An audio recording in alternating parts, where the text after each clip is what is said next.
Prolog. Hutan Jarang, Blora, Jawa 10 September 1812. Hari itu di pegunungan cuaca sedang cerah-cerahnya. Sinar matahari bersinar cukup terik di sebagian besar daerah tersebut. Pada hari baru akan menjelang siang, ada angin sepoi-sepoi sekali berhembus. Akan tetapi, hembusannya tidak sejuk sama sekali. Hutan jati yang tumbuh di daerah itu juga sama sekali tidak berkontribusi untuk memberikan kesejukan. Hanya sedikit pohon yang benar-benar rimbun. Ada juga titik di mana tidak ada pohon yang tumbuh. Semak belukar yang pendek dan lebat lebih mendominasi populasi vegetasi yang hidup di sini. Benar-benar tidak beruntung jika harus berada tempat di sini dalam waktu yang lama. Tapi sepertinya memang ada beberapa orang yang bisa dibilang sedang tidak beruntung hari ini. Ada 4 orang peneliti yang sedang melakukan ekspedisi untuk memetakan keadaan alam daerah itu. Bersama seorang pemandu lokal, mereka menyusuri jalur alam yang sempit dan terjal. Jadilah mereka harus berhati-hati dalam langkah. Memang tidak ada aneh dengan kru ini, akan tapi jika dilihat sekali lagi memang ada yang tidak biasa. Berjalan di depan ada seorang wanita. Saat itu sudah tahu kan jangan seorang wanita memimpin sebuah ekspedisi. Jika itu belum cukup aneh, maka akan lebih aneh lagi jika kita melihat rupanya. Tubuhnya terlihat mungil jika dibandingkan dengan kru lain, dan rambutnya panjang warna putih, bukan putih seperti ubam, melainkan seputih salju. Dan itu meskipun tertutup oleh setelannya yang panjang, terlihat pula kalau kulitnya lebih putih dari orang kebanyakan. Namanya Ray. Begitulah ia minta orang untuk memanggilnya. Banyak di sekitarnya pendapat kalau ia sangat cantik. Di belakang Ray ada seorang pria Eropa. Tubuhnya tinggi, ramping, dan wajahnya tersebut cukup tampan meskipun matanya agak kecil dan sayu. Tampilnya juga agak aneh. Rambut yang pirang pucat diikat rendah dibiarkan panjang dan menyentuh punggungnya. Bentuk telinganya lancip menyerupai bentuk daun. Ya, benar sekali, dia ada seorang elf namanya Aure Gold, atau singkatnya Aure.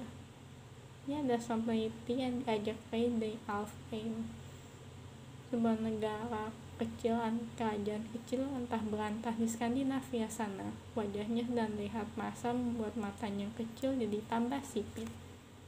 Belakang Aure ada 2 peneliti Inggris. Penampilan mereka tidak perlu dijelaskan lagi karena memang tidak ada yang aneh. Mengikuti mereka ada si pemandu dari desa sekitar.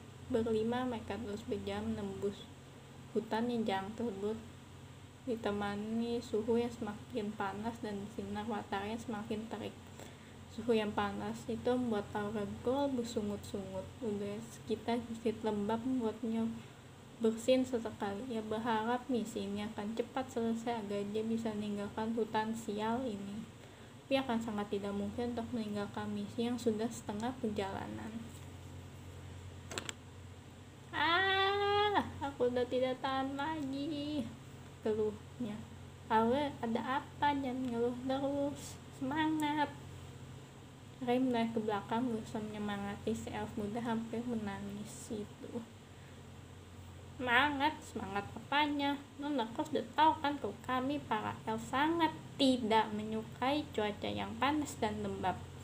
Aku seharusnya tidak menuruti permintaanmu waktu itu. Aku tahu kan jadi seperti ini keadaannya. Bisa dibilang ini ada hari paling buruk dan 280 tahun hidupku. Setidaknya aku mau istirahat sekarang juga. Kau memang tidak bisa kembali. Kita senyum kecil sambil hela nafas. Baiklah, mari kita rehat sejenak. Dia kemudian menginstruksikan yang lain untuk berhenti dan beristirahat. Akhirnya beristirahatlah mereka di bawah pohon yang paling rindang. Aure duduk sangat cemberut di bawah pohon itu. Ray menghampirinya. Artinya pamanmu benar, tidak ada salahnya memintakanku mengajakmu ke sini. Tidaknya aku bisa ngajarmu untuk lebih mandiri. Kalau kau tidak dibawa keluar ke tempat yang jauh, kau akan terus jadi anak yang manja dan merepotkan. Dasar rupanya dia yang merencanakan semua ini. Ya, setidaknya aku lebih senang kalau kamu berhenti mengeluh dan bisa tidur seperti dia. Sambung Kay sembari menunjuk si pemandu sudah mendeguh di bawah pohon. Tanpa mereka sadari, ada mata sedang mengintai dari atas kanopi hutan. Tak lama kemudian terdengar dua orang rekan mereka memanggil karena telah menemukan sesuatu. Kay dan Aurel kemudian menghampiri dua orang itu. Dua jejak kaki yang menyerupai kaki burung tapi seukuran dengan kaki manusia. Mereka bertanya, "Miss, apakah kau tahu jejak kaki siapa ini?" Sepertinya tidak hanya kita yang berada di sini. Tiba-tiba terdengar suara dari arah belakang tempat mereka beristirahat tadi. Yang nyata ada jeritan pemandu mereka. Segera mereka menarik ke belakang dan si pemuda dari kuncil dan ditodong oleh seorang pemuda dengan kerisnya. Para pemuda itu juga tidak biasa, rambutnya pendek dan berjambul tiga di belakang. Sorot matanya tajam seperti seekor elang. Lalu ujung telinganya ditumbuhi bulu halus. Di punggungnya ada sepasang sayap burung. Dan terakhir dari pegangan kakinya terlihat seperti cakar elang persis menyerupai jejak kaki misterius tadi. Muda itu sangat marah. Terakas binatang ya. Kini kita sudah menemukan pemilik jejak kakinya, tuan-tuan, ujar Ray pelan. Muda itu lalu mengancam dengan bahasa yang asing. "Beritahu siapa dan tujuan kalian masuk ke dalam hutan ini. Kalau tidak, leher muda orang ini akan menjadi taruhannya." Bahasa apa yang barusan dia ucapkan? Bagaimana ini komando kita nanti tewas? Apakah katakan keluarganya nanti pada kita? Semua terlihat panik kecuali Ray. Dengan tenang Ray hampir pemuda itu.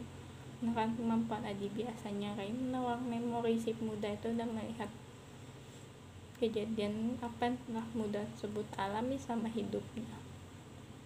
Bima ya namanya, gumamnya dalam hati.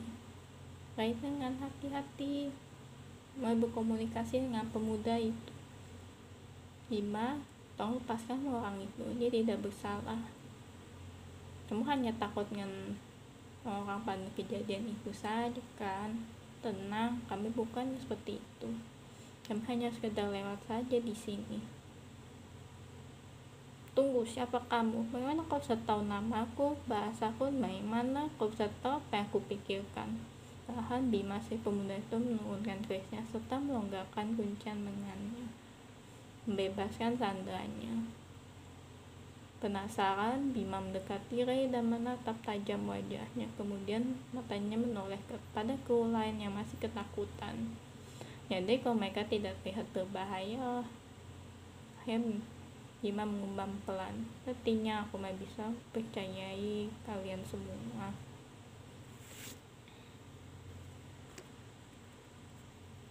Dan menjadi tenang kembali. Aurel kemudian mendekati Ray. Batinnya ia sudah melupakan soal kepanasannya tadi. Kehadiran Bima menarik perhatiannya. Bahasa apa itu tadi? Kok rasanya tidak pernah dengar? Itu bahasa Jawa kuno, tidak begitu kupahami. Lagi-lagi aku harus melakukan mode multibahasa. Padahal aku udah berjanji pada diriku sendiri agar tidak banyak menggunakan sihir. Sesal Ray dengan pelan. "Kira Nona tahu segalanya. Tidak ada yang sempurna di dunia ini, nak." Lalu kemudian bertanya lagi, "Itu ras binatang wujud burung ya? Mereka jangan terlihat tidak seperti ras binatang lain. Hanya mereka banyak kok. Hanya mereka lebih senang tinggal di alam seperti di gunung, di tepi laut, atau di tepi hutan." "Tunggu, kau bicara dengannya dulu." Ray kemudian hampiri Bima dan duduk melamun di atas batu.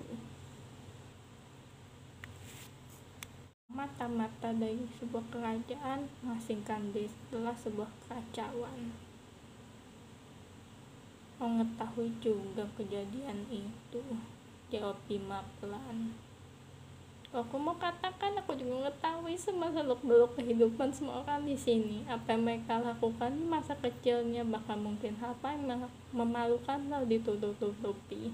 Misalnya, aku tahu kok waktu kecil kamu pernah sok manjat pohon dan akhirnya nangis kan tidak bisa turun lagi kan. Hehehe. Kekeh.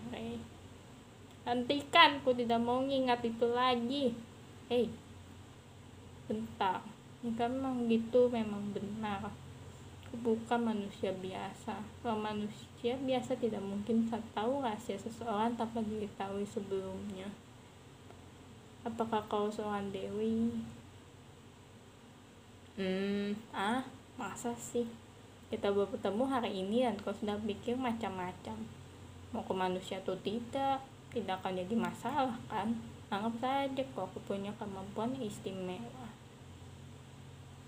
Kekehan Ray berubah jadi senyum yang misterius, seperti ada sesuatu yang hendak ditutupinya. Tiba-tiba Ray teringat dengan apa yang dia mau katakan tadi. Oh iya Bima, menurut perhitunganku 300 tahun aja kau mengasingkan diri. Kamu pasti senang tinggal di sini ya. Waktu yang lama meskipun terlihat singkat bagi yang bukan manusia. Mendadak Bima menjadi lesu. Aku memang senang tinggal di sini, kan tetapi kadang-kadang aku merasa kesepian. Juga meskipun aku sudah mencoba hindari orang asing, akhirnya tetap sia-sia. Hutan ini semakin sempit saja.